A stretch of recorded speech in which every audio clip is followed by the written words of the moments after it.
Of the Lord, hallelujah. Well, we welcome you, brothers and sisters. We welcome our family of River of Love around Malta and Gozo. And we welcome also our family in Pakistan, in Uganda, in Kenya, in Italy. We welcome you all, our beautiful River of Love family. I want to remind you, while you're getting ready to open your Bibles and get ready to receive the Word, I want to remind you that in April, from the 23rd till the 27th of April, from Wednesday till Sunday morning, we have the Holy Spirit Conference.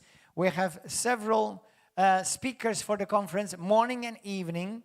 It's a 5-day full conference. It's powerful. You don't want to miss it. We have also an international speaker all the way from England, Andy Elms is his name. Pastor Andy Elms, all the way from UK. He's very well known around Europe for his ministry. And also we have other ministers as well from Italy coming and from UK. So I encourage you to join us for the Holy Spirit Conference. Don't miss it. And get ready. I'm telling you the dates from now so that if you need to book your leave from work, you book your leave. All right? So let's pray. With an open heart, with a hungry heart, we're ready to receive the Word of God. This is a very unique word, and I'm just going to let you know right now, this is not for the faint-hearted. I hope that every one of you have strong dentiture. Dentures? Dentures? You say it in English. Well, in American, say dentiture. Well, or Gordonian. Dentures, you're right, dentures. Where did I get that? Well, words are made up. I just made up one. Say this with me right now from your heart. Say, Heavenly Father, I thank you, Lord. You are so great, so wonderful, so majestic, and in your greatness, you choose to use weak vessels like each one of us.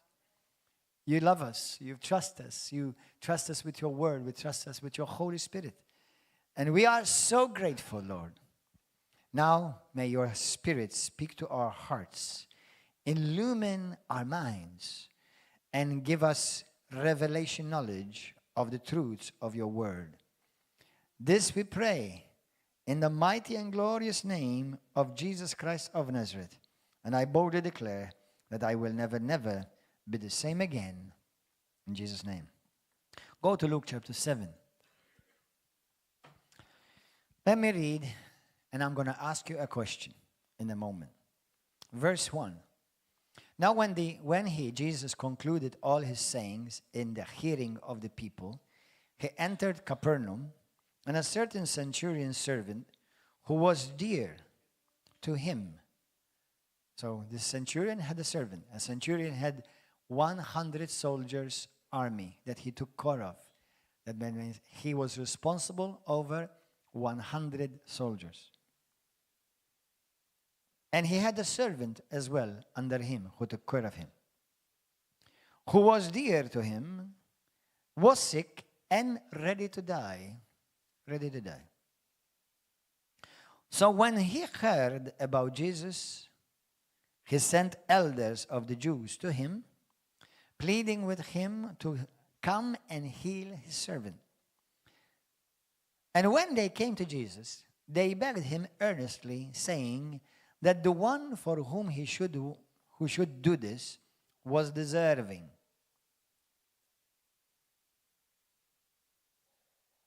Verse 5.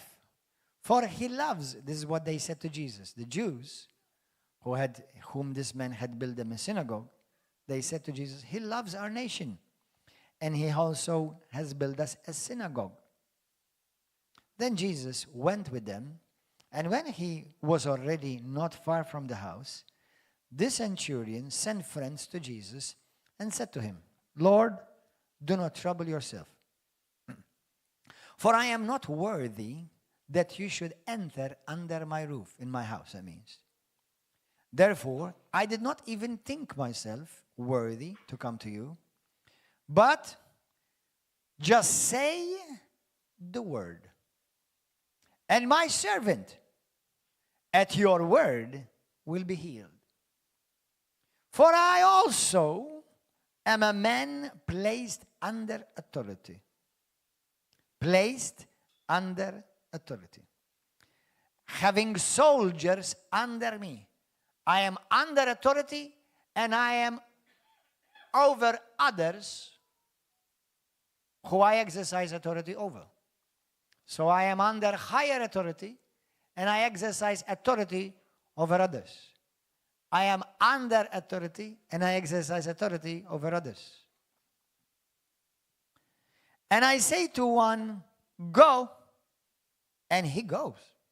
That means he obeys because I am under authority. And to another I say, come, and he comes.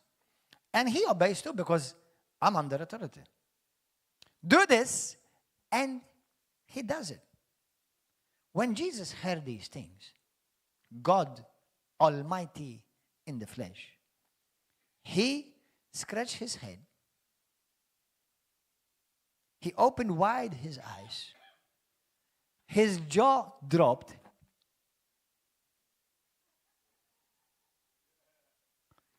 Turned around.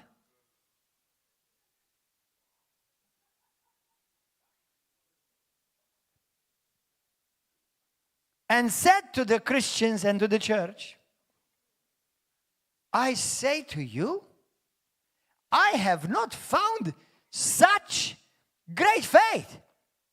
Not even amongst my own people. Israel. Today his people as the church. And those who were sent returned to the house and found the servant well who had been sick. Let me ask you this question. How many of you would be so honored and privileged that God would look at you and say to you, you have so great faith? Would you love for God to say that about you? Yes. Wow. Let me ask you again. Not everybody lifted up your hand. How many of you seriously? You maybe sometimes, some people have asked me, for example, Pastor, I pray for me to have great faith. You're going to have your answered prayer today. How many of you really desire, honestly, to be a man or a woman with great faith? Are you sure? I'm going to ask you for the third time. Imagine God looks at you. Do you know that this is the only time, there are some other things a bit similar, but this is the only time where it's clear God himself marvels. Now, if you can get God to marvel at you, let me tell you something. That's huge. That is big time huge. Because Jesus, this man got a revelation that not even his own people of covenant did not ever get. Imagine if God would say to you, son, your faith amazes me. Would you like to be that person? Lift up your hand. Are you sure? Hold on to your seat. What do you think? Now everybody listen, think, and answer. What do you think? Those of you who were here yesterday, don't answer. What do you think Jesus attributed great faith with? Centurion, what do you think with? There was something that this man said with revelation. That Jesus marveled, his jaw dropped, his eyes wide open, and he said, holy smokes, mate. I've never anywhere saw or met anyone with such a great faith like this guy. Now tell me, what was his faith, great faith, attributed, connected directly with? What do you mean authority? What do you mean? What do you mean authority? Healing. What do you mean? Authority what? What do you mean? Now listen to me. Listen. This is good but terrible. Because I've been Christian for 30 years. This 1st June of 1st June of 2005, I'll be celebrating 30 years in Christ. Never looked back. 30 years in Christ. I've been in the ministry. When I say in the ministry, because even after I got saved, I was invited in some churches to testify because I used to be a famous ballet dancer. So I testified becoming a Christian from a ballet dancer. Now, I didn't go around, I still remained in the church, but when I was invited, I went and testified. And I asked the pastors to bless me, and I told them, and I testified. But I've been in the ministry more or less 27, 28 years. Ministry, because then I traveled as an evangelist, as a minister. And I've been a pastor 18 years.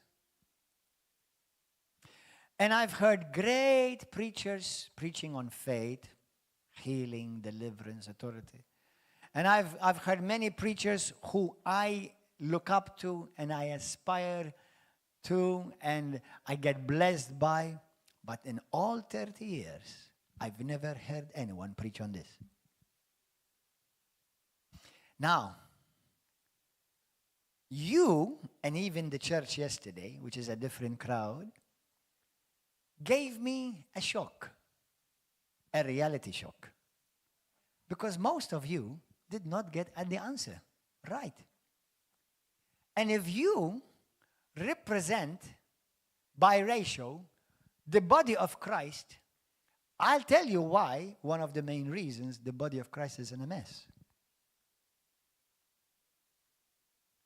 Jesus attributed his great faith to this man's faith, to how much he understood being submitted to authority.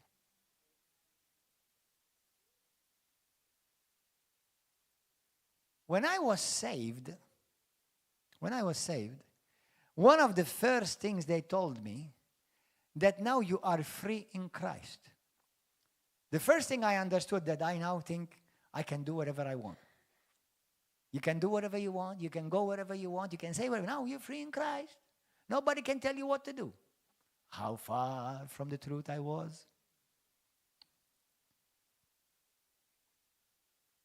I didn't realize for a while that actually when I was saved in Christ, the first thing I did was I had to deny myself.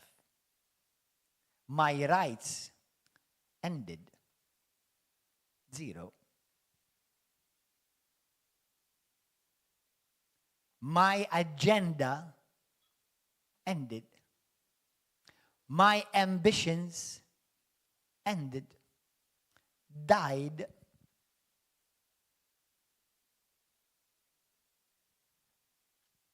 In Luke 9, you can look at it because it's a whole passage. Jesus says, if anybody wants to follow me, must first deny yourself. Do you know what God thinks about your opinion? Zilch. 0. About your agenda and what you want and what you think and what is your opinion and what is your view. God thinks about that, including mine, obviously, just in case you don't. 0. Complete big 0.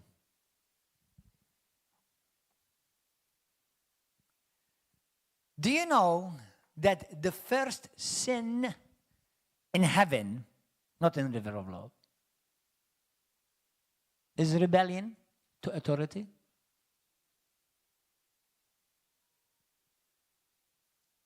A perfect creature rebels and removes himself from under the authority of God Almighty, who was always good to him. Lucifer. Do you know that in earth, when God created the first humans, they removed themselves from under authority submission to God, who was always good to them and gave them everything they will ever need. When Jesus Christ had hundreds, if not thousands of people, we know that he had thousands many times, but let's say those who were his congregation, who followed him, the majority of them stopped following him because they took offense from him. They did not see eye to him because they had their own agenda. Everybody say their own agenda.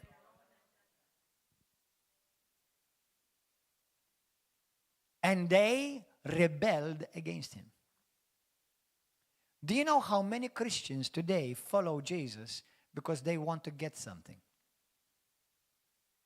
They have an agenda already. For I want to follow Jesus so that I will make money. That's your agenda. But is God against me making money? Yes, but in his way, not your way. They want to follow Jesus so that their family will be blessed. They want to follow Jesus so that they will be healed. But doesn't God want to heal you? 1,000%.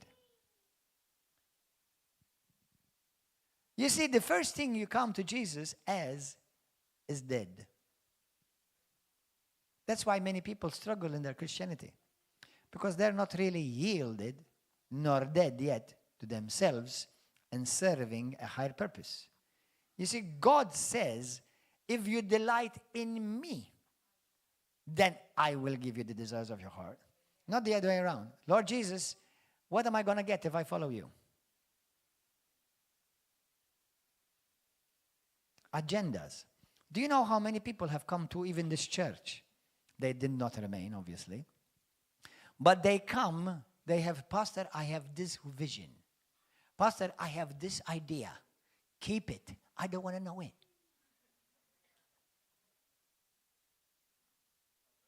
They come to us, to me, with an agenda already. In this church, they don't survive. Because I am not a puppet of nobody. I'm a man with God and with a spine of titanium.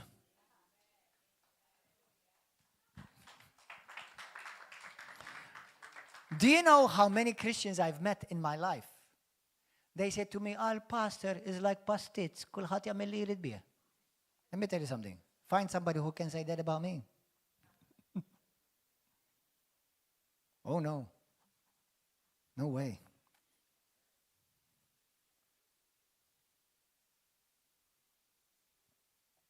Do you know when Jesus came to this earth, he came submitted to the Father? How many times have we heard him say, go and read John from 5 to 8. I have not come to do my own agenda, my own will. I only do what I see my Father do. I only say what I hear my Father say. I do nothing apart from him. And what does then Jesus say? Like Paul says, imitate me like I imitate Jesus.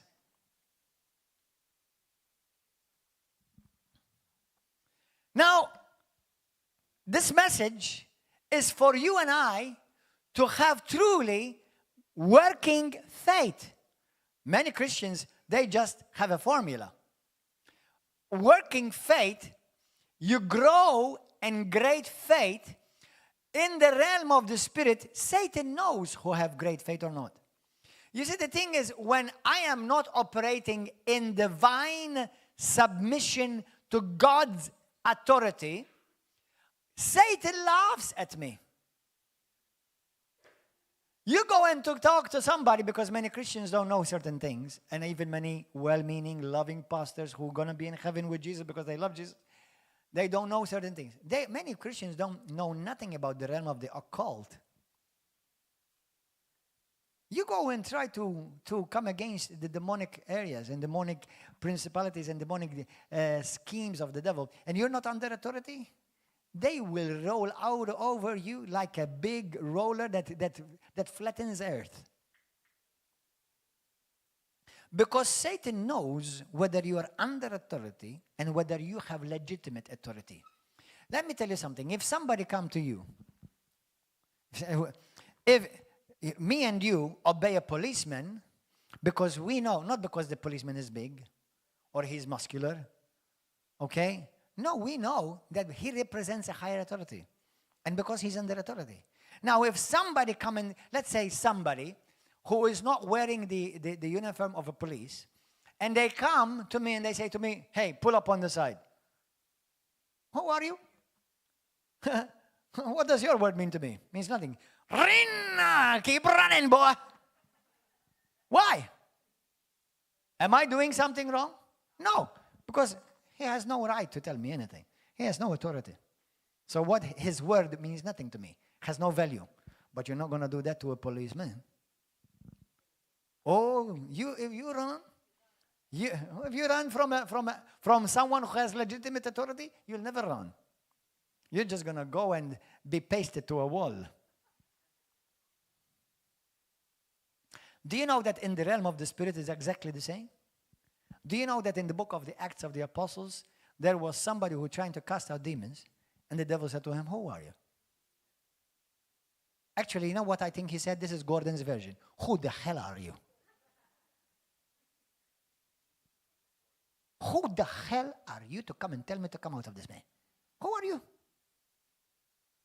I can see that you have no authority. You think you're going to cast me out? I'll show you what I'm going to do.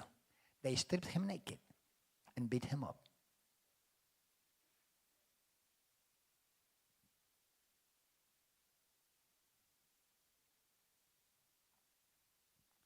Yeah, we want great faith. That's right. And your faith will be seen great in the realm of the Spirit because Satan knows whether you are under authority or not. Holy Spirit teach us. Holy Spirit teach us. Brothers and sisters, in the book of, well, not in the book, start from Genesis, and we'll start from Jesus. But let's begin from this. Listen to this carefully, listen to this attentively. In the realm of the Spirit, we measure power and authority not by size, not by how rich somebody is, or how well knowledgeable somebody is, or how long life he is, or what a big church building he has, or they have. No. In the realm of the Spirit, authority is measured by where you are submitted, to whom you are submitted, and how you are submitted. The unfortunate thing in the Christianity is that the word submission is a dirty word. But let me give you some light on that. The word submission comes from two words. Sub-mission. Under a mission. When you are under a mission from heaven, you don't need to be afraid. You don't need to feel like, oh, I don't want to submit, I want to be free. Let me tell you something. None of you are free to do what you want. You can either do the will of God or do the will of the devil. You will never do your own will. Do you know in the world there is no one truly free? No one is really free in the world. You're either advancing the kingdom and the purposes of heaven, or you're either advancing the kingdom and the purposes of hell.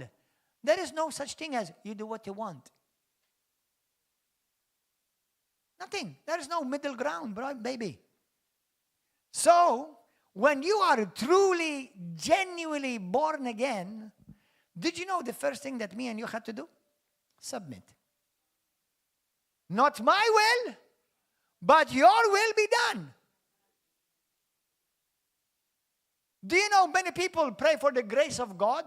Do you know the grace of God comes only to those who are submitted? Do you know that? Mary, who is called blessed among women, and she is called highly favored. Do you know what she began with her ministry? Let your will be done in me, Lord. And she provided her womb for God to use her womb and to bring forth the Son of the living God to this earth. Oh, I would love to be her. Really, are you sure? Today, there's Facebook. You'll be pasted all over Facebook. They will talk about you. They will call you all kinds of names. Maybe in Malta they won't stone you, but with their tongue they will kill you. In her culture, she risked to being killed, stoned. When we submit ourselves, let me tell you a powerful revelation. When you submit to God, Satan can't touch you. And that's the Bible. James 4:7. What does the Bible say? Submit to God. Then you can resist the devil. And then he will flee from you. Why do you think he flees? Because you have muscles and you look nice and you have a nice suit and a tie on? He submits to you because he says, my Mamiya, this man is submitted, this woman is submitted to the order of heaven. I have no authority over him. I have no authority over her. I can do nothing to them. I cannot even touch them. That's what the Bible says that. You know that? Luke chapter 10, verse 17 to 19. Jesus says, behold, I have given you power and authority to trample upon scorpions and serpents and over all the power of the enemy, and nothing shall by any means hurt you. 1 John 5:18. Whoever is born of God does not sin, is not in bondage of sin, does not go on sinning, for he, the begotten one of the Father, Jesus Christ, keeps him and preserves him, and the evil one cannot touch him. Not cannot make you sick, cannot touch you.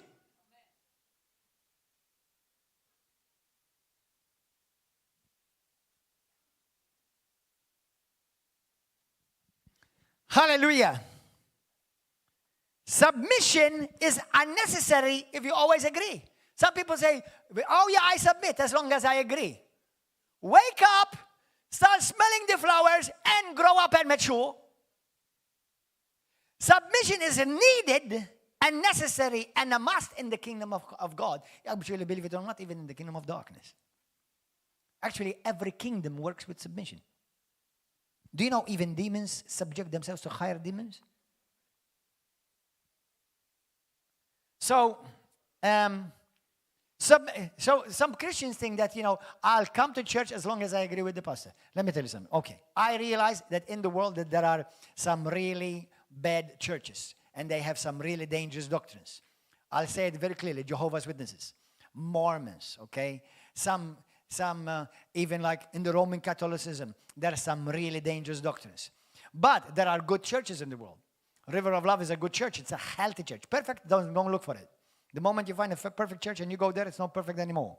Hallelujah. So don't look for a perfect church. Amen, because you'll ruin it. You'll mess it all up if you go there.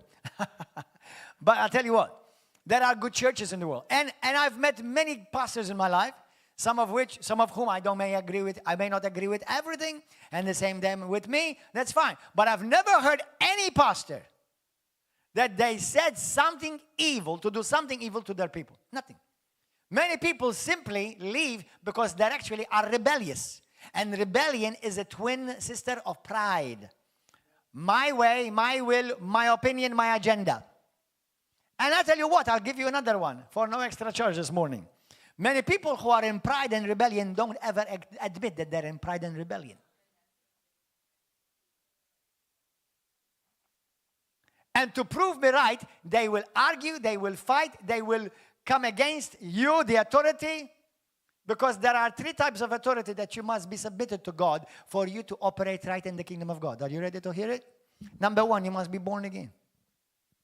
Unless you are genuinely born again, that means you truly surrendered your heart to Christ Jesus as your Lord and Savior, you still belong to the devil. Did you know that? Did you know that you're still property of the devil if you're not born again? And don't mess around, because this is not a joke. That means you're headed for hell. You're a property of hell. You're claimed by hell. So you must be born again. And you are only born again by recognizing that Jesus Christ is Lord. And Lord means 2 things. It's true that He is God, but it also means master. That means when you come to Jesus Christ, He becomes your master. You're no longer the master. Amen. So when I came to Jesus, I realized, like I told you in Luke chapter 9, what did Jesus says? You must deny yourself, carry the cross, and follow him. You know how many times you have to do that? Every day at least once. Exactly, every day. Because some people have done it today and by then they rejected it the day after. Every day.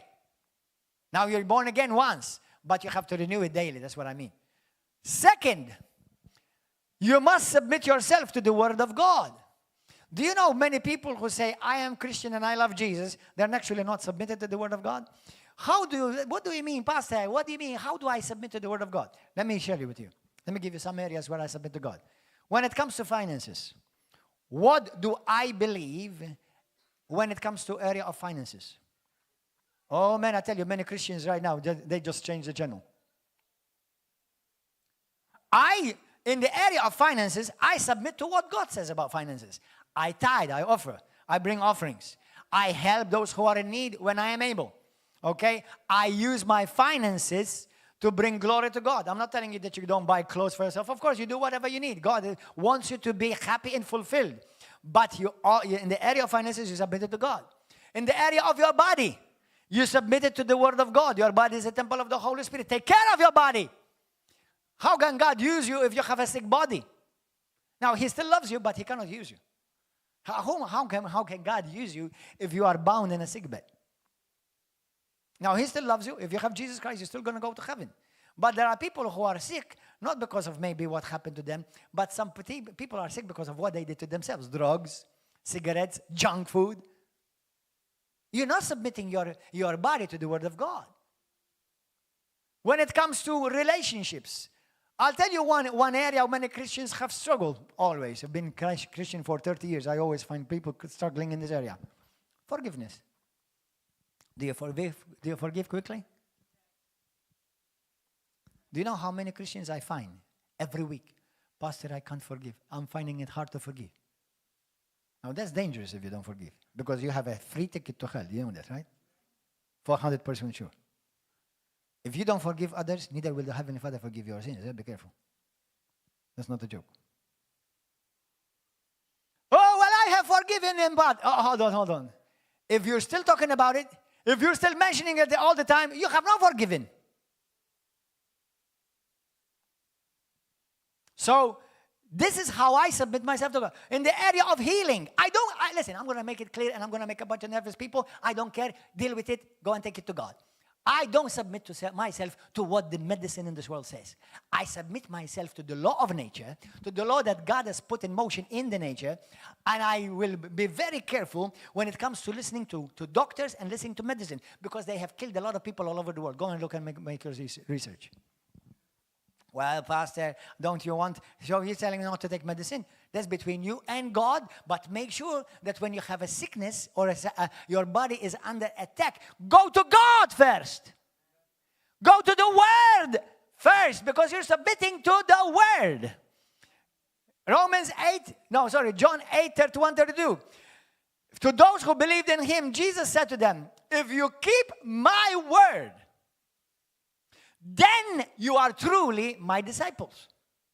And you will know the truth, and the truth will make you free. You will know the truth about finances. You know the truth about healing. You will know the truth how to live healthy. You will know the truth how to live in power. You will know the truth. So in every area, whether it's relationships, whether it's marriage, whether it's finances, whether it's job, whether it's career, what does the word say? One sister was killed 2 days ago. The doctor said to her, well, if you don't do this operation, you may die if you don't do it. So she did it, and they killed her on the table of operation. Listen, if I'm going to die anyway, I'm going to let God decide my time up, not the doctors. Do you know how many doctors said, we only have about 6 months left, and they lived for 10 years. Go and believe them. Go and make it your gospel. Go and make what the doctor says your gospel. Go. Well, Pastor, you seem like you're really upset. Of course I'm upset. Because I remember my dad, he was going to be killed as well. Like the COVID vaccine killed a bunch of Christians, including in this church. Not a bunch in this church, but killed at least 2 that I know. And made others bad sick. Well, because the doctor said, but Pastor, the doctor said, didn't you tell me that you submitted to God? Because that's how you submit to God. You submit to God, that you submit to what God said. That's how I know I'm submitted to God. Pastor, how do you handle finances? I look at the Word. How do you handle relationships? I look in the Word. How do you handle prayer? I look in the Word. How do you handle food? I look in the Word. The Bible, the Word, has the answer for everything in my life. And the moment I do that, I bring myself submitted under the principles of heaven, which bring life and not death.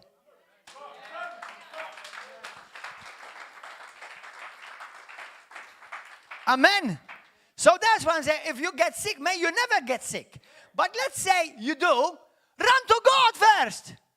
How many Christians really bother me, man, this? I am talking like this because this has affected me even personally. How many Christians I know?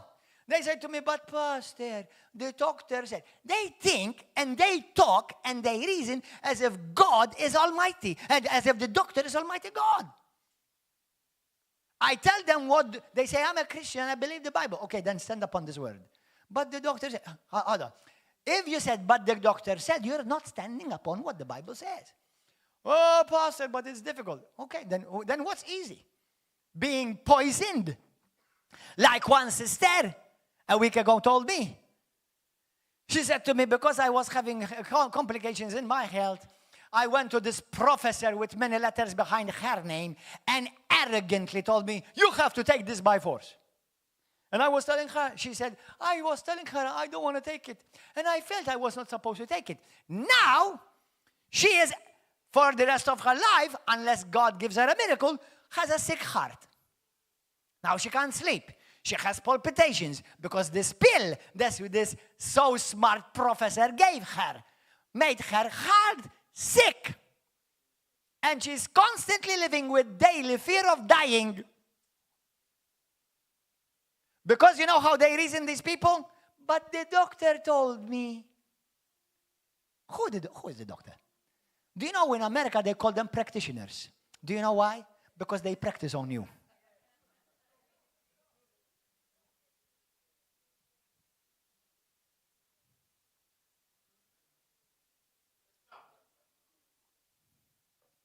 No, I'm not going to be a guinea pig of anyone.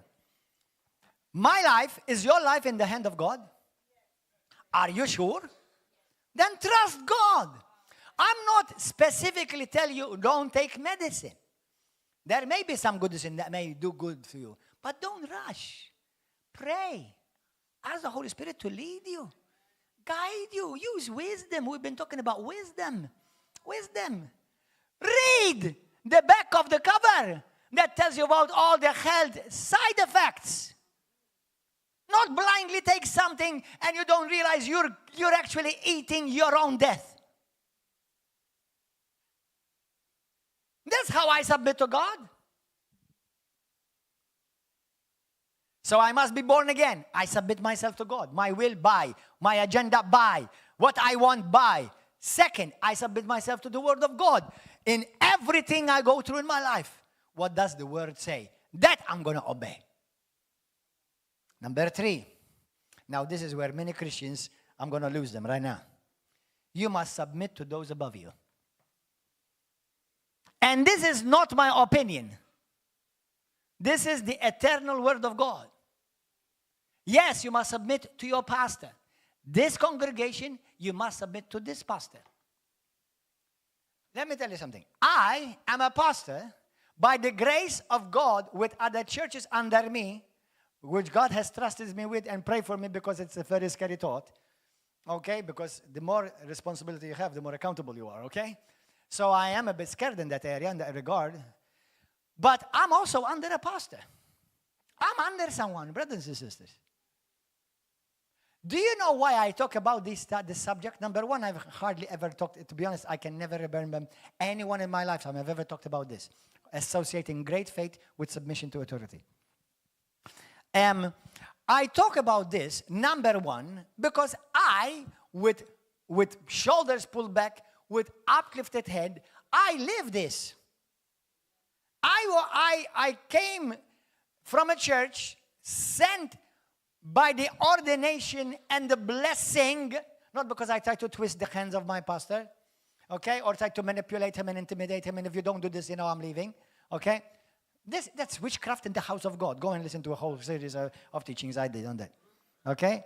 So, but because I was trained, I went through the courses that was necessary and required of me. I served in the church, never wanted to leave, actually, never thought of leaving. And then when the Lord started dealing with me, and that God was sending me somewhere, I went to my pastors, and at the right time, not when I decided, when they decided, at the right time, they came down from the pulpit, okay? My pastor, Pastor Hagen is my pastor. Hallelujah. And my spiritual father, hallelujah, praise God, they blessed me as well. My situation is a bit different because I was living in America. It was my spiritual father who encouraged me to go to Rhema, encouraged me to go to Bible college. Apart from that, I had a word from God that anyway, the testimony. But apart from all of that, the pastors came down, they ordained me, they prayed for me, and they sent me. So I'm under their authority. I'm under that authority. So I speak with open face, with no shame. I've messed up in many areas in my life, but I give thanks to God Almighty that in this area He has preserved me. I've never been a Christian who then jumped from one church to the other because I don't agree with this pastor, then let me leave. Then I don't agree with this, I'm on this thing, let me leave. Listen, this is hogwash Christianity. This weakens your faith. Do you understand that this weakens your faith? This because imagine you're a plant in a pot. How much fruit and how much strong roots you're going to grow if you go keep changing it to another pot after a while and then to another pot. You're going to kill that plant. And that's why many Christians go to church, they're dead.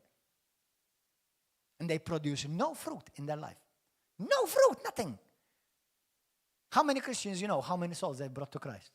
How many Christians you know that they're actually making an impact in their job, in their company, in their family? Nothing. Many, they're just churchgoers. So now you wonder who truly is a Christian.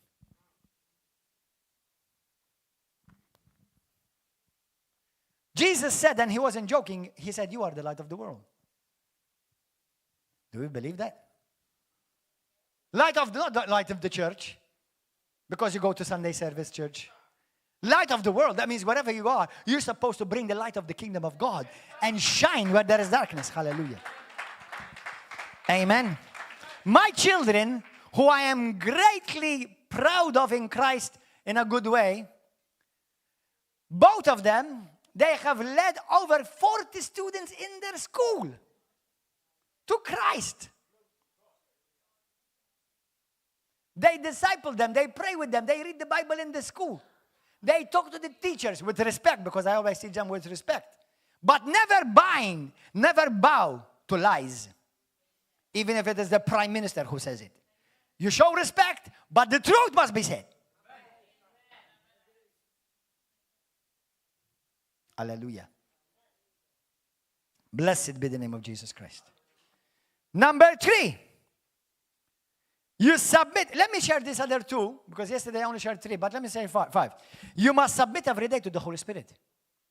Those who are led by the Spirit of God, they are the sons of God. Romans 8:14-16. Do not be led by the desires and the cravings of the flesh. And cravings of the flesh is not just sex. Sometimes it's anger. Bursts of anger. Jealousy. Go and read it in Galatians chapter 5. Galatians chapter 6, excuse me. 5 or hold on, I forgot. Chapter 5 from verse 20. From verse 16 actually. To 22.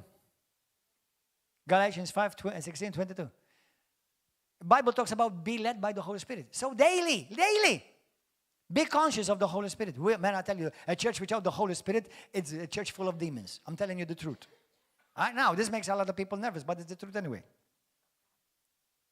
You see, I don't consider how many people feel and how they feel and what they feel because I'm preaching.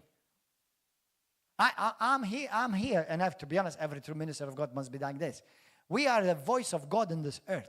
Even a Christian, you are a voice of God in this earth. You don't preach what people want to hear. You preach what God wants them to hear. Then let every heart be tested and let it go through the testing and the process. But that's the way we and you are going to grow. Amen. So submit daily to the Holy Spirit. Do you know that in a general sense we submit to one another? Ephesians also, the book of Ephesians chapter 5, it says submit oneself to the other. Now let me make some couples nervous. Wives, submit to your husbands. I don't always agree with him. Tough luck. Now, I'm not telling you you don't talk with him or you don't discuss things. But if you don't come to an agreement, what are you going to do? You're going to fight and argue all the day? No. As a husband, okay, honey, I've told you what I think, but I'm just going to trust you before God that you're going to lead our family in the right way. That's it. I've told you. I've done my job. That's it.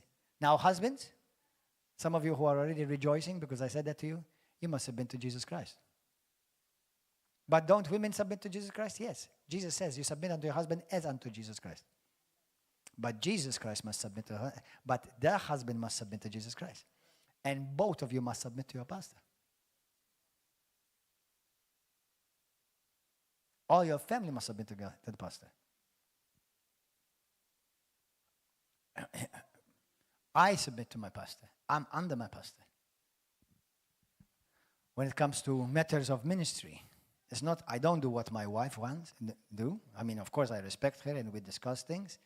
But what about if I don't agree? My wife, thank God, she's a woman of God and she's learned to submit. Now, obviously, I am not a dummy, although I make mistakes. I don't try to make mistakes. But if I make mistakes, I'll join your club. Because we all make mistakes. Sometimes, as I said before, a mistake becomes a lesson. If you've learned something from it, so it was useful. Amen? But let me share this with you. Go to the book of 1 Peter, chapter 5. Do you know, many Christians have said to me, I submit to God, but I don't want to submit to anyone. Which Bible are you reading? Do you know? Now, I know. Some may be thinking, well, it's good for you to say that. You're the pastor. Hey, of course you say that. Now listen, don't be a dummy. Be mature. This is the Bible. There's nothing to do because I am the pastor. Number one, let me tell you something. I've learned in my life that I don't have to apologize if I preach the truth. As simple as that. Who else can you imagine teaching this to you? Who else is going to teach it? I have to do it. I don't think you're expecting the grocery guy to teach it to you, right? Or the butcher. Somebody has to teach it. And God is going to use his servant that is speaking to the whole church and to a whole nation. So now, there are Christians who may be well-meaning, but they didn't know about this truth. Tough luck, now you know. Now you're accountable. And the word does not change for you. Like it doesn't change for anyone. Amen? So you must submit to your authority. So in the house, there is levels of authority. In the job, do you know the Bible says in Romans chapter 13, verse 1 through 8. Go and read it. It says, submit to governing authorities. Does that mean because, it's the party, it's the political party I support in government, yes, I'm going to support them in everything. No, don't support them in everything. Submit in the laws that are not contradictory or contrary to God's laws. So that means to this government in Malta, I will never submit to any hogwash, diabolical agenda that they will try to bring out again on abortion. I will never submit and I will continue to speak against euthanasia. I don't care if it's the president saying it. God has his servants everywhere, and so does Lucifer has his puppets everywhere. And I am the highest authority in this land in Christ Jesus. The prime minister is elected. I'm appointed. He can be brought down. I will never be brought down. Now, I'm not being disrespectful. I'm just telling you Bible facts. Okay? Now, I'm going to obey him in the matters which are moral. But if he says some stupidity, this minister of the kingdom will speak. Like you should speak. I'm not a greater ambassador than you are, because the Bible says we're all ambassadors of the kingdom of God. Now, remain respectful, remain loving, but don't budge for the truth. Amen? Hallelujah. Thank you, Jesus. So, 1 Peter, chapter 5. Blessed be the name of Jesus. Are you learning something? Have you ever seen this before in your life before? How many are seeing this for the first time in your life? Lift up your hand. You're seeing this for the first time. Only 2 are seeing this for the first time? Apart from those who saw it yesterday. The majority of Christians I met, they told me, I've never heard this before. I never saw that Jesus associated great faith with an issue of how one has a revelation on submission to authority. Now, let me say something that this may make some Christians nervous.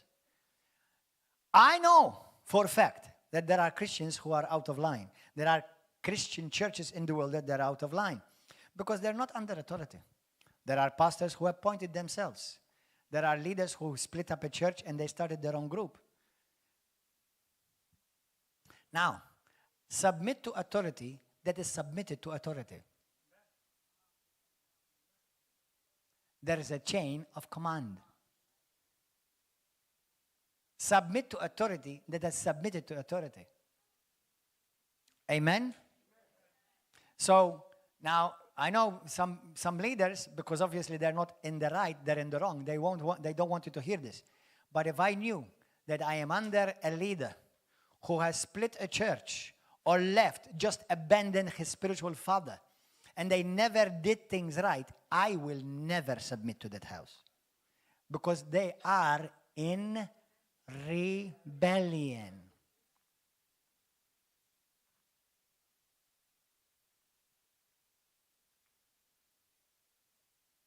Do you know the opposite of submission is rebellion?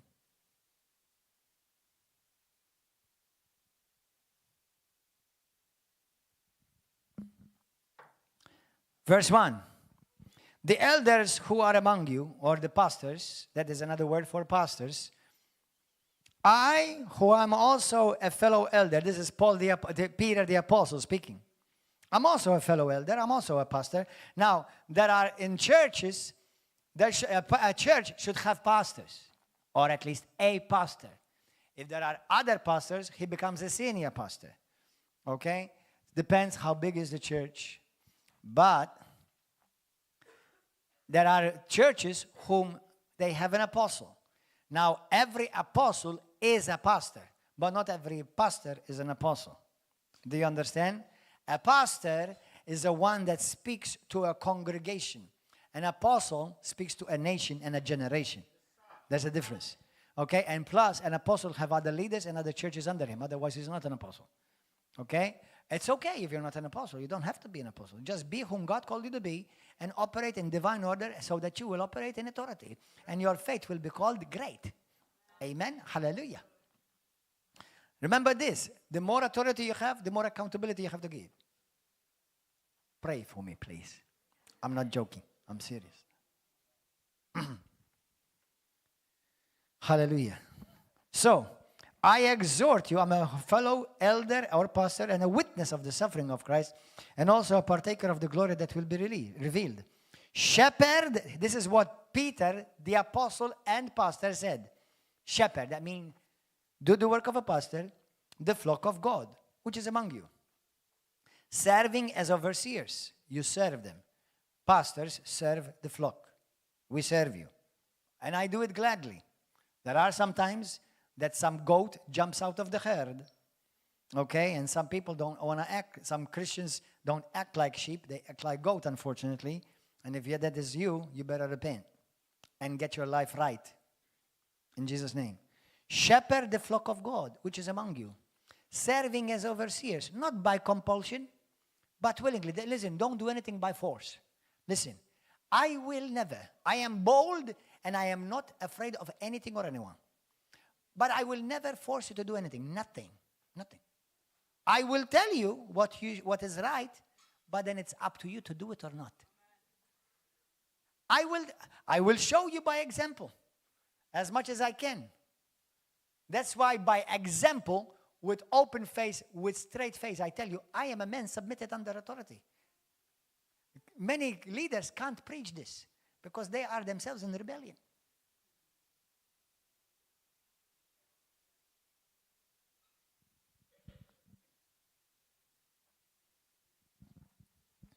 If not, somebody tells you, we don't believe in pastors. Can I take you to a side street quickly? Are you okay, guys? Let me take you to a side street, and then we'll go on the main road in a moment. If you can we walk in oneness, in agreement with somebody who says to you, I don't believe in apostles or prophets or pastors. We don't believe in that. Can you walk in agreement with that? Can you walk in agreement with somebody say to you, well, we love Jesus, but we also want to lift up Mary? Can you pray in agreement with that? Can you pray and walk in agreement with somebody that tells you, we love Jesus, but we don't believe that the gifts of the Holy Spirit or miracles or casting out of demons, no, we don't believe in that. That's all passed away, and that's of the devil. Can you walk in agreement with that? So we don't participate in every conference. I know what's involved. You don't. We don't participate in every so-called conference.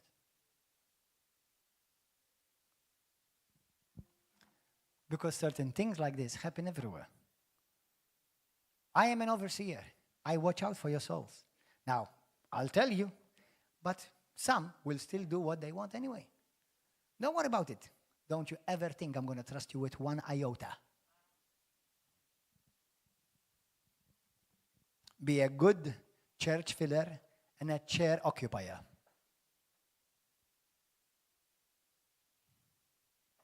Hallelujah. Amen. I'm not joking with these things. I've learned what is authority. I've learned what is apostolic design and authority and divine alignment. Shepherd, verse 2, the flock of God, which is among you, serving as overseer, not under compulsion, but willingly, not for dishonest gain. That means don't try to do this work to make money out of it. Although the Bible does say in 1 Timothy chapter 5, it says those who preach the word of God among you must be honored, and those who teach, they must be treated with double honor. So pastors can be paid, yes, of course. Paid in a sense, paid, because I'm not sure exactly how much you can pay somebody who has saved your soul, got you healed, got you delivered from demons. I don't know exactly how much money you're going to give them. So, but yes, pastors, like in the Old Testament, like the priests in the Old Testament, the pastors in the New Testament, they have to be taken care of. But you don't enter this work with the ambition of, I'm going to make a lot of money for it. And there are like that in the world. There are. But most of the pastors that I know, they're not like that. Praise God. So, nor as being Lord over those entrusted to you. So listen, I'm telling you, I'm not going to lord anything over you. No, you do what you want. I'll promise you, many Christians will do what they want still, but then they will not want what they will get in return for it. You may choose to do what you want, but you may not like the consequences that are coming. And I promise you, on the authority of the eternal, unchangeable word of God, whatsoever you sow, you will also reap.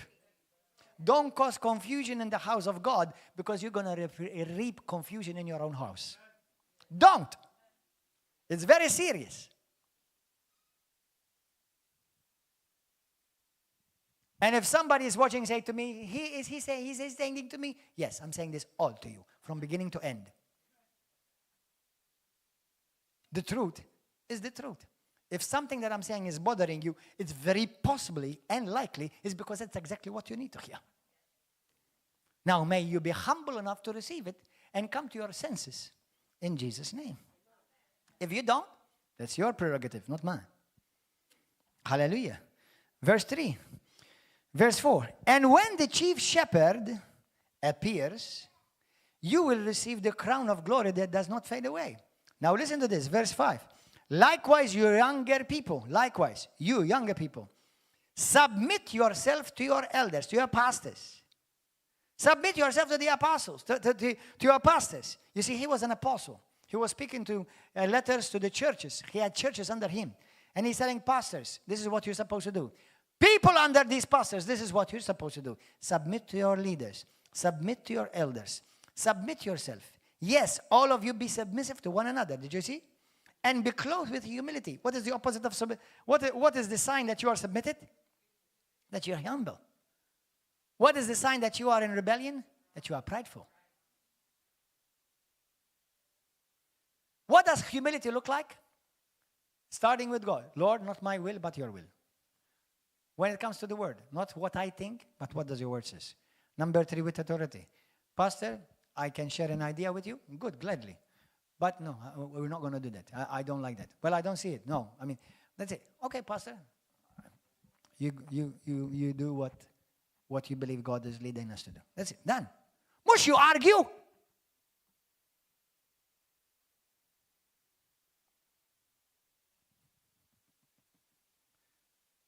Listen, many of you practice this very well in your job. You know that? Your boss tells you something. Okay, sir. You know, I've heard a video recently, and it's so good. There are wives, not in this church. There are wives who said their husband, I'm not going to let my husband tell me what to do. Oh, really? But you let the trash can tell you what to do. He tells you to put the trash can outside by the gate. You do it, don't you? You tell the butcher to come, and he tells you to come and pick up your order at a certain time, at a certain hour. You do it, don't you? The boss at work, he tells you what you're supposed to do, what task you must do, and you say, yes, sir, you obey that, right? Then what's your problem for you to do what your husband has told you, if it's not a sin?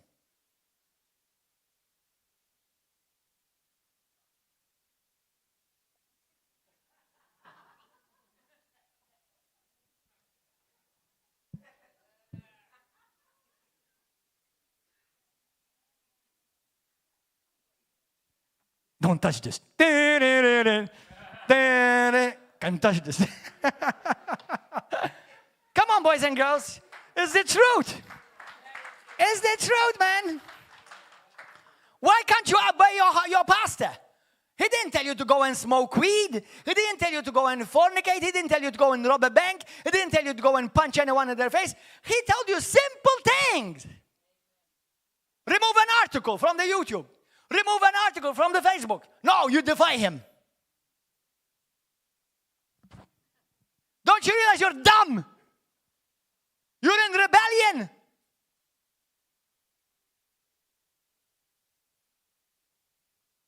Stop. Like I said to somebody this week, you always comment. You make a bunch of comments that are nonsense, grievous. Remove them. Stop it. Somebody, he put his underwear on your Facebook, attacking another brother and a sister. Brother, what the heck are you doing? Stop it. Remove those comments. No, completely ignore me. You're in rebellion. You are a property of the devil. Anyone, I don't care how praise Jesus they say, the moment you act in rebellion, you are bringing Satan to inhabit you.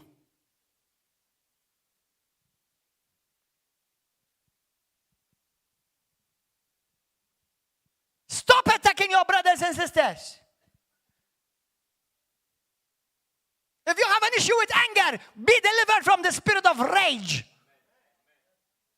And be born again, because you're still doing what you want, not what Jesus wants.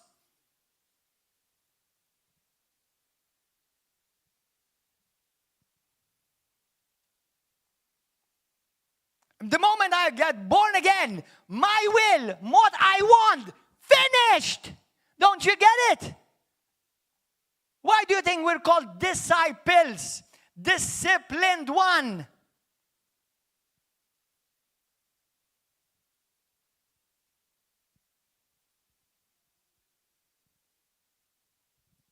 Hallelujah. You know, when I tell you what, brothers, I've been once, there was a situation once when we were praying for somebody casting out demons. Man, I tell you, the devil knows whether you are under authority or not. He really knows. And this is Bible in Acts chapter 19. I'll show it to you. And we were casting a devil from this young man, 13 years old. Imagine. And he was very fierce because he was in Satanism. And some well-meaning, enthusiastic brother came, butted himself in the middle. Don't ever do that. And he started telling the devil to come out of him. I tell you, have you ever seen the movie The Exorcist? Like this, you tell me to come out of him? You hypocrite. You were with me last night.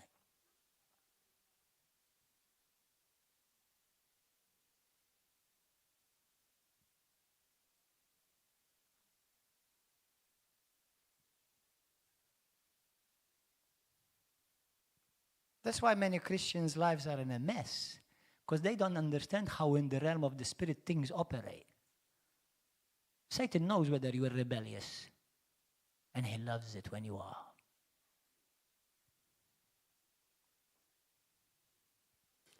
And you can never please God, because the faith that pleases God is a faith that has yielded to God's will.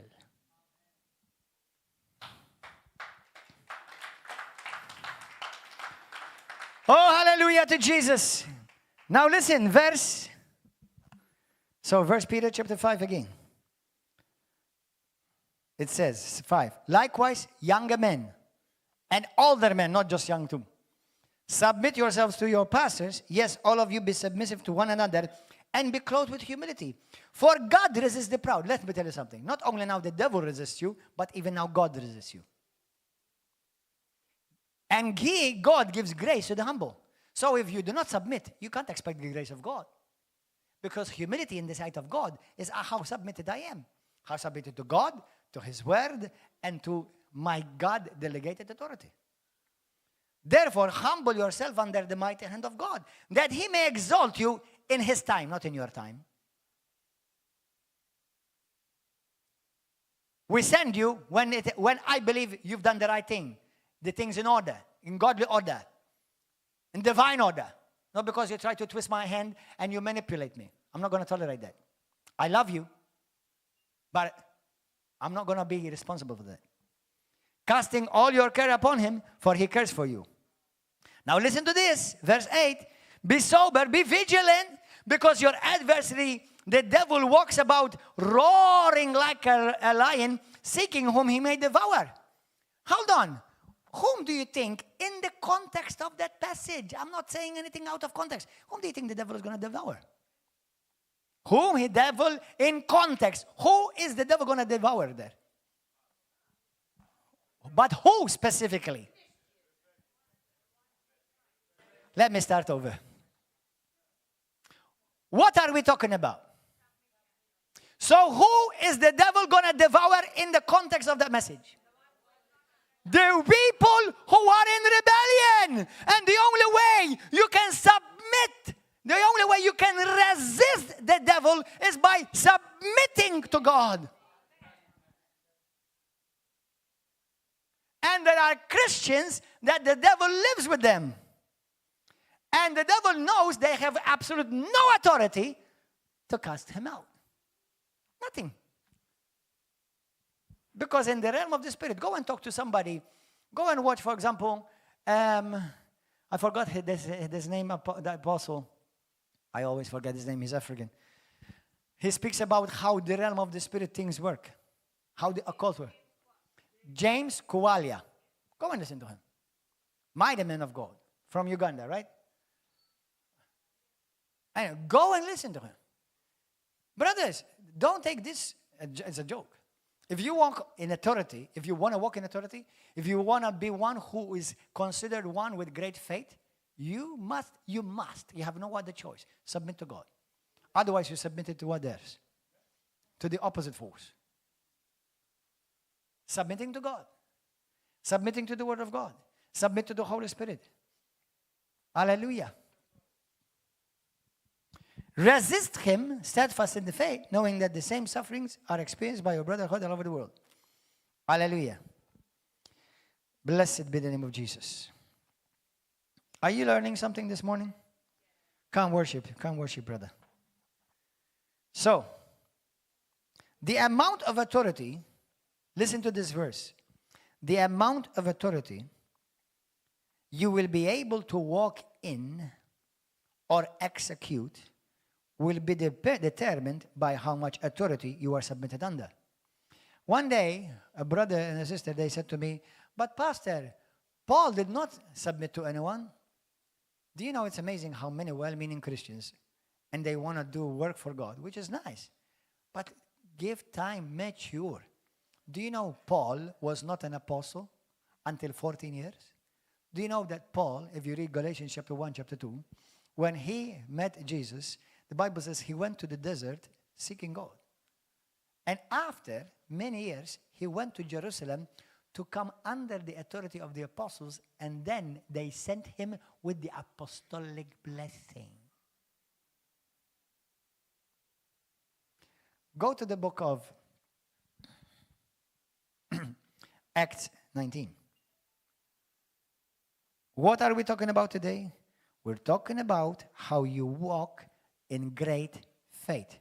You see, the thing is this, brothers. You want your faith to work. You don't just want a formula. You want your faith to work.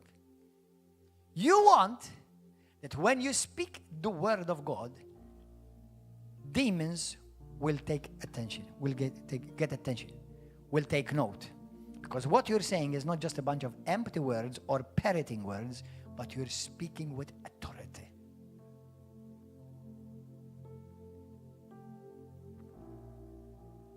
If you, in the kingdom of God, if you want to grow in your spiritual authority, submit to these 5 areas. But many Christians have a problem with the last one, submitting to authority over us. Even though it's biblical. Even though it's clear in the scripture. Acts chapter 19, go quickly there. Hallelujah. Acts 19. Oh, blessed be the name of Jesus. Did you enjoy yourself? Verse 11. Now God worked unusual miracles by the hands of Paul, so that even handkerchiefs or aprons were brought forth from his body to the sick, and the diseases left them. Look what kind of authority Paul walked under. Huh? That his handkerchief that he blow his nose in would heal you. And evil spirits went out of him. Out of them, sorry. Wherever his aprons were put. Then some of the itinerant Jewish exorcists took it upon themselves to call the name of the Lord Jesus over those who had evil spirits. And these exorcists, they said, we exorcise you by the name of Jesus whom Paul preaches. When you hear exorcist saying the prayer in the name of Mary, in the name of Pius III, in the name of the church, in the name of the fathers, do you know what you're looking at? People who have zero authority in the realm of the spirit.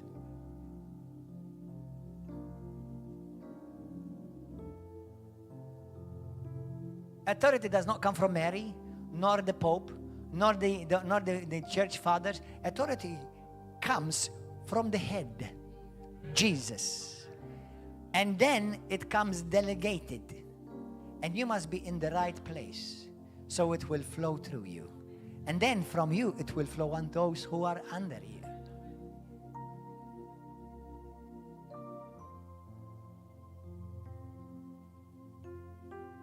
I don't know why some exorcists try to speak to the devil Latin. They think the anointing and the power is in the Latin, or in the beads, or in the holy water. Why don't you make some arrabbiata soup, maybe?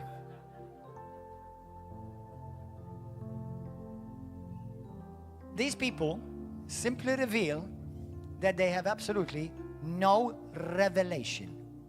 Now I say this, and I'm very careful to say this. I say this humbly under the mighty hand of God, knowing full well that without Christ I'm nothing, I'm caca. But do you know how many people have come here from exorcists And instead of they were delivered, they became worse. And they were delivered here under the power of God Almighty. Because in this house, we operate under authority.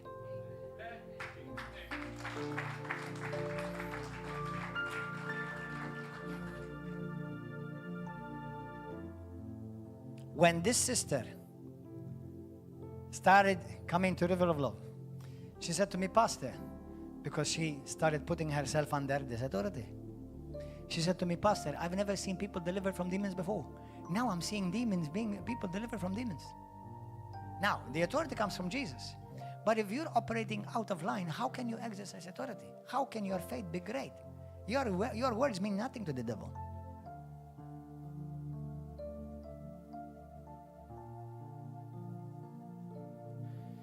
Hallelujah. So, and the evil spirit answered and said, Jesus, I know. Paul, I know. But who the hell are you? That's my version. And I did not swear. Hell is in the Bible. You is in the Bible.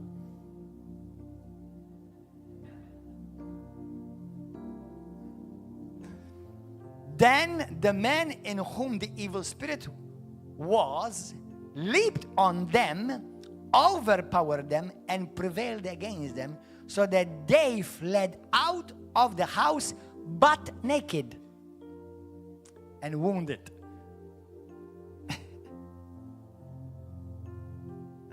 Let me show you the last two scriptures, Hebrews 13.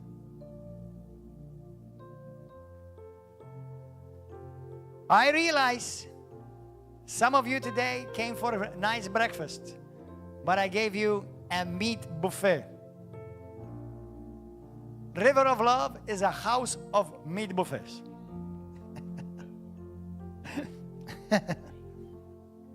Hebrews 13. Now let me tell you something. Let me speak to those outside there who are well-meaning. They love God, but they did not know this teaching. They did not know this truth. And now they're getting a revelation. Let me tell you something. If you're a pastor, if you're a leader, that you don't have spiritual authority over you that you have been submitted to, pray for God to lead you to the right spiritual authority. Now, if you are born in a house, brought up in that house, don't look anywhere. That's where you're supposed to submit. That's your spiritual father. That's your pastor. That's your apostle. That's your father in the spirit, in the faith. But there are people who, for example, we've had churches who have never been taught this. And when they came to this teaching, this truth, they said, we want to be under authority. And you know what happened when they do that? Their ministry grows. The anointing over their lives increases. Because you're honoring God. The kingdom of God operates with divine order. You're honoring God. And if you honor God, guess who's going to benefit from it? You and I. So if anybody is listening and you say, I'm not under authority anywhere, number one, you may not need it. You didn't know before, but now you know. You need to repent. Bring yourself under an authority. If you have been under a spiritual father and you left wrong because you were rebellious, prideful, I know you may not admit it, and I know it's a hard thing to swallow, but it's the truth. Okay? So humble yourself, and God will exalt you in due time. Not when you want, in due time, like the Bible says. So bring yourself under authority. Bring yourself under a spiritual father who raises you. Serve. If you're far away in a different country, serve that vision. Serve that altar. Serve financially, tithe into that altar. Now, not any one of you. You are connected to this altar. I am your spiritual father. But in the world, there are many well-meaning leaders, and they never had this training. You know, you have no idea how privileged you are.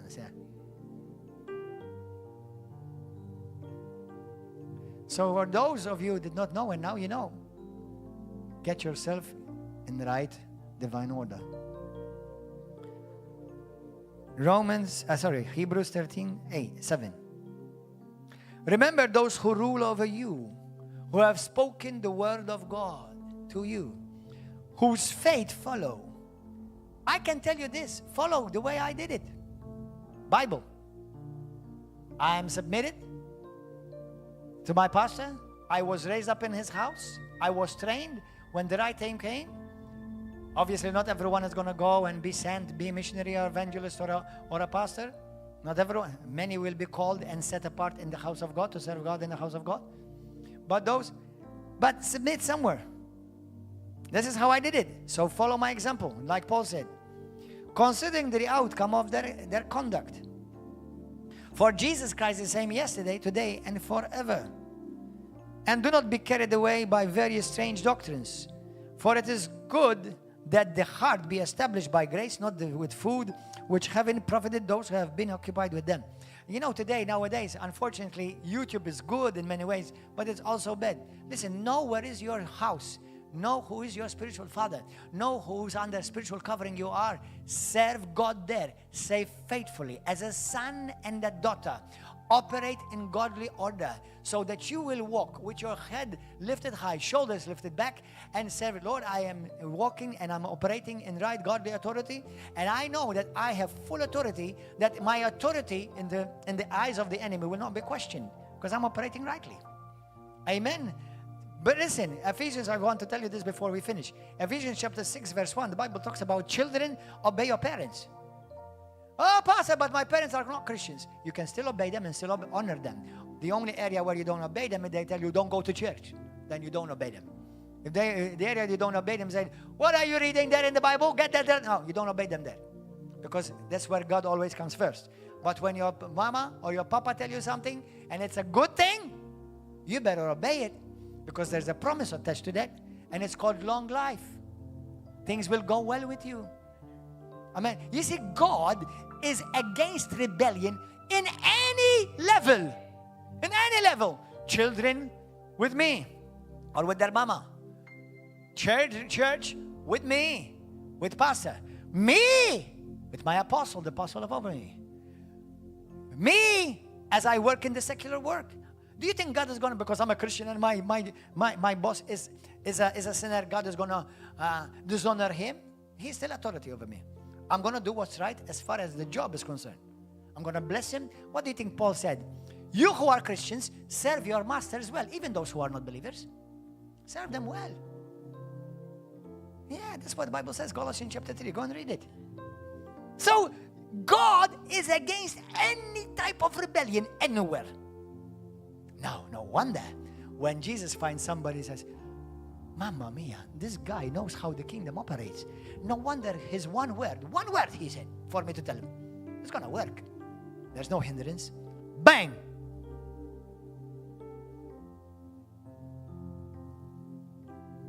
Last scripture, verse 17. Obey those who rule over you. Be submissive. Everybody say, I am under a mission. I am submissive. Even when I don't agree, I submit anyway. Now, if I ever told you, go and smoke pot, don't obey me. If I ever tell you, go and rob a bank, don't obey me. If I ever tell you, go and punch that guy in his face, don't obey me. But if I tell you what is right and godly order, you better obey me. Because obey me means obeying God. If my pastor does things a bit differently from the way I see them, so what? God did not ask for my opinion about when he appointed him. I obey him. I'm under him. I bless him.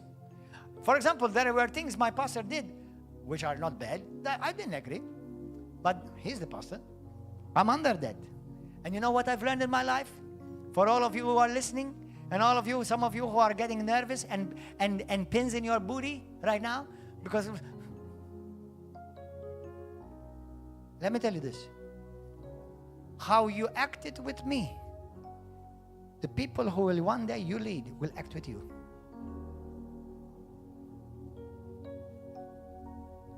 Don't sow that in your future.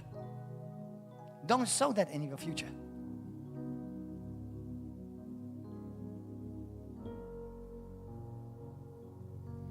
17. Obey those who rule over you and be submissive to them, for they watch over your souls as those who must give an account.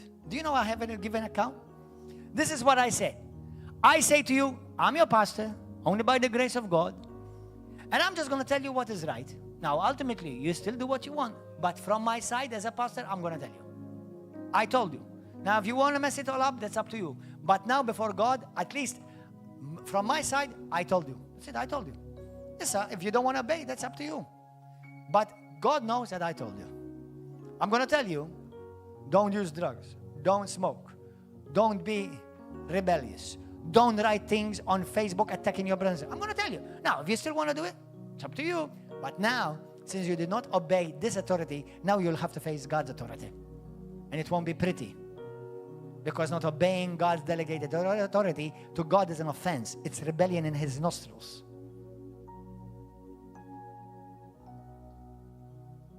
Hallelujah. Isn't this a lovely message? Amen. So, let your pastors do this work with joy, not with grief, for that would be, for those of you who cause me grief and other pastors grief, this is a warning from the Lord in love. It's not going to be profitable for you.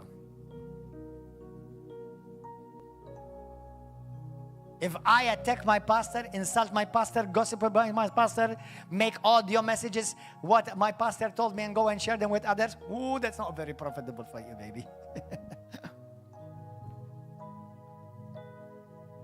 May God have mercy on your soul.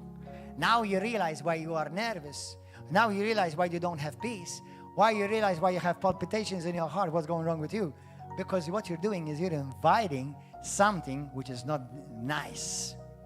Let me say nothing else.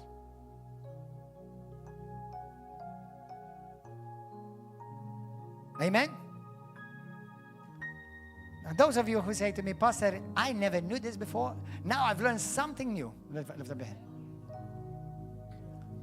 Now, what are we going to do with it? We're just going to say what a nice message it was? Or what a sobering message it was? Bring yourself under authority. In your heart. Not under compulsion. Nobody's going to force you to do anything. Nobody. Not even God Almighty. Can you imagine that? Not even God won't force you to do that. Amen. But for your sake, so it will be profitable for you, do what's right. Build the kingdom of God. Build the church. Keep your place. Operate in your place. Don't get out of your place. Be responsible to fulfill your ministry and let God bless you and grow you. And in due time, He will give you much more than what you really desire. Because He can trust you now. He can trust you. Amen. God loves you unconditionally, but He trusts you conditionally. Amen. Let's pray. Blessed be the name of Jesus. Talk to the Lord right now where you are. Talk to the Lord where you are.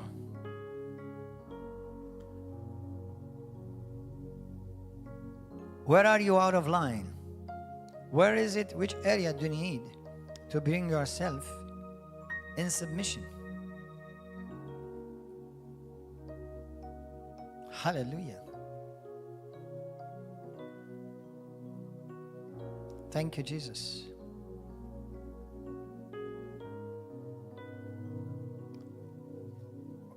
Today, if you were not submitted to Jesus, get submitted to Jesus. If you are not submitted to the Word of God, get submitted under the Word of God. If you are not submitted to authority. Now, you say to me, but I come to church. No, listen, that's not enough. In your heart, in your mind, you must be submitted to this vision and to this altar. And do nothing to hurt the church. Nothing. Submit yourself to the Holy Spirit. Submit yourself to one another in Christ. Wives, submit to your husbands. To your husband's lead. Husbands, submit to your wives' needs. Children, submit to your parents. when we all operate like this, Satan fears you. Satan fears that church.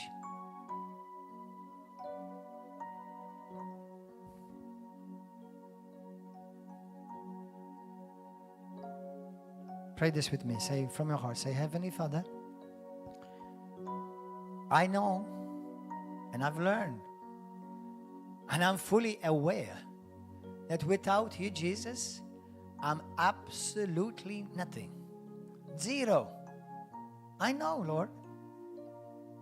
But in your great grace and mercy, you reached out to me to save me.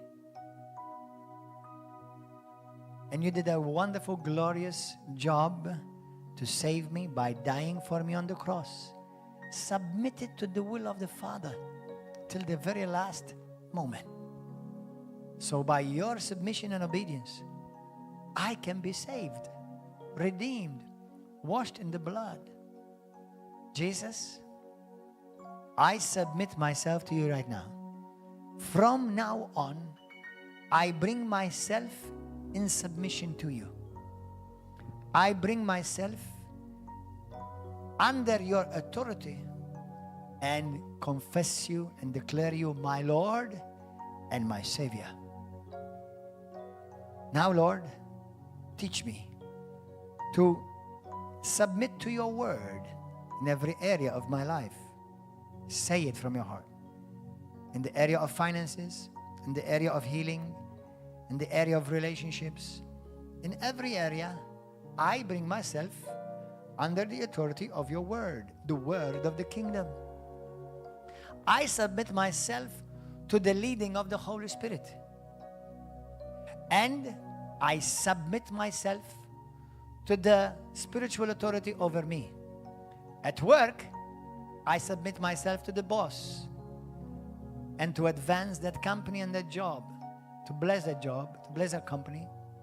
In church, I submit myself to my spiritual father, to my pastor, to the apostle. I submit myself, Lord. And I know, like you promised, it's going to go well with me. And the devil, when I speak, will have to take note. Heaven will take note. When I speak from now on, when I operate in faith from now on, my faith will move mountains. My faith with one word will heal the sick. My faith will do great things. My faith in Christ. I want to honor you, Lord, with my faith, with my obedience, with my submission. And today, I bring my spirit, my soul, and my body in divine apostolic alignment to heaven. In Jesus' glorious name. Satan, get your filthy hands off of my life right now. In my relationships, in my home, in my marriage, in my children. I am under authority now, fully. And I exercise authority over every work of darkness. As for me and my house and my church, we will serve the Lord. And we exercise great faith under great authority. When we speak, things happen. To the glory of God the Father, in the mighty name of Jesus. Hallelujah. Amen and amen. Thank you, Jesus. Hallelujah. Let's all rise. Let's give praise to Jesus. If you need healing in your body, lift up your hand. If anybody needs healing in your body, just lift up your hand. If there's pain in your body somewhere, some of you may have already gotten healed right now. You're healed. Now, wherever you have pain, put your hands there. Now, I am a man under authority. Oh, I thank God. I say that with such a relief. I'm telling you the truth. One day, John Bevere said a word which I will never forget. He said, to be under authority is freedom. Because you speak with boldness. You speak with confidence. Those of you who need healing, put your hand wherever you need healing. Now, as a man under God's authority, I exercise my authority given by Jesus over every sickness and every disease and every problem that the enemy has brought against your life. Pain in your body, pain in the joints, ligaments, muscles, tissue, eye retinitis, veins, organs. Every form of anxiety is hearing my voice right now. Every form of demonic spirit of infirmity, spirit of sickness and disease, depression or witchcraft, it's hearing my voice right now. And it's trembling right now. Because I operate under authority. Pain in the feet. Pain in the ligaments. Pain in the back. Pain in the uterus. Pain in the head. Problems with eyesight, vision. Problems with hearing.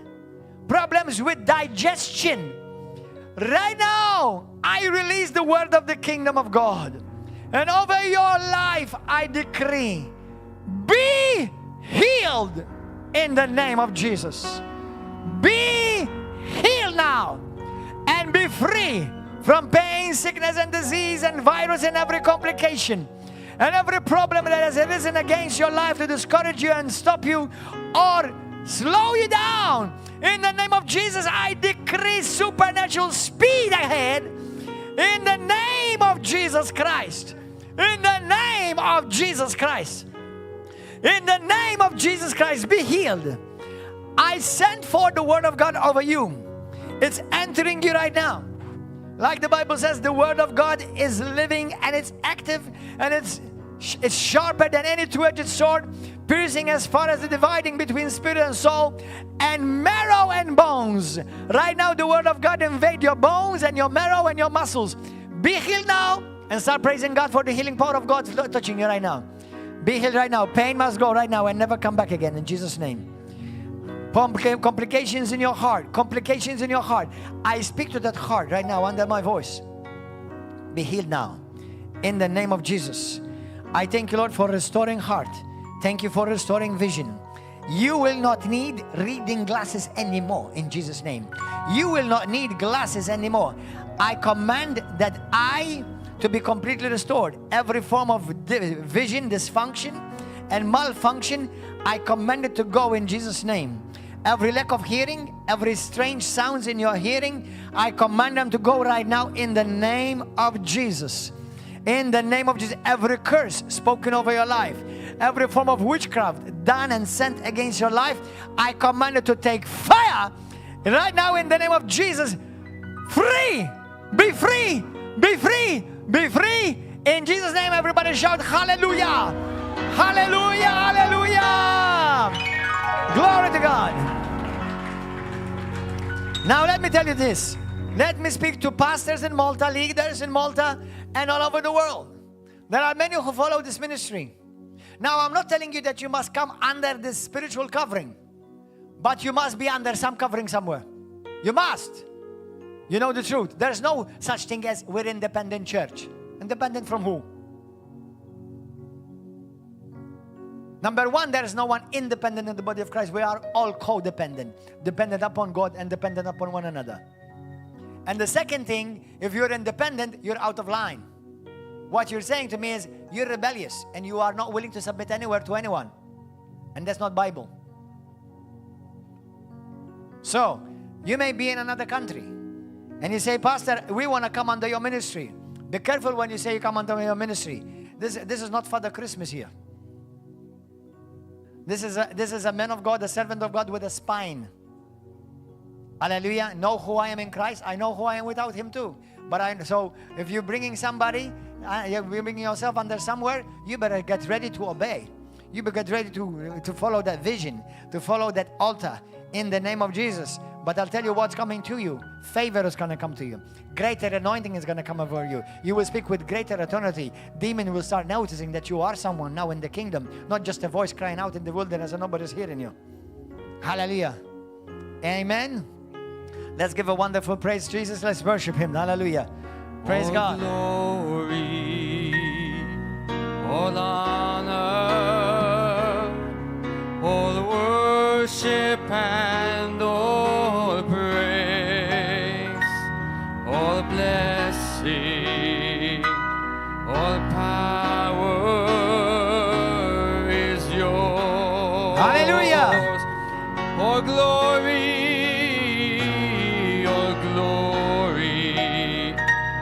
all power,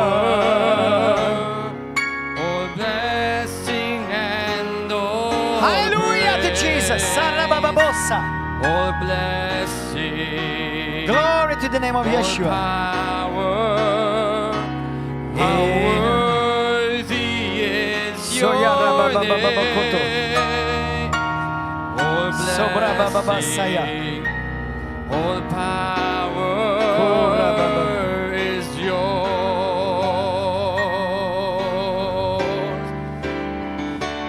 All glory, all honor, all worship and all praise, all blessing, Hallelujah. all power. Thank you, Lord.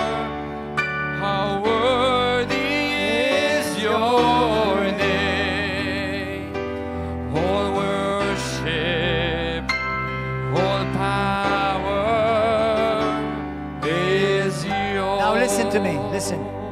For those of you who are watching, mark your calendars. Come and be with us here in this place. Come, wherever you are in the world, come and join us. Join us for the Holy Spirit Conference. It's going to be a powerful, power-packed, anointed Revelation Holy Spirit Conference from the 23rd till the 27th of April. 5 full days with international ministers, preachers, evangelists, prophets, apostles. Come and be with us from the 23rd to the 27th of April here in Malta, the land whom God loves. Hallelujah. Come and be with us, and we look forward to see you. Share this message, listen to it, share it with your leaders, share it with your people, share it with your friends, share it everywhere. Hallelujah. God bless you. Jesus loves you. We'll see you next week here Wednesday night around 8 o'clock in the evening, and Saturday around 8, and Sunday morning around 11 or so. God bless you. Bye-bye.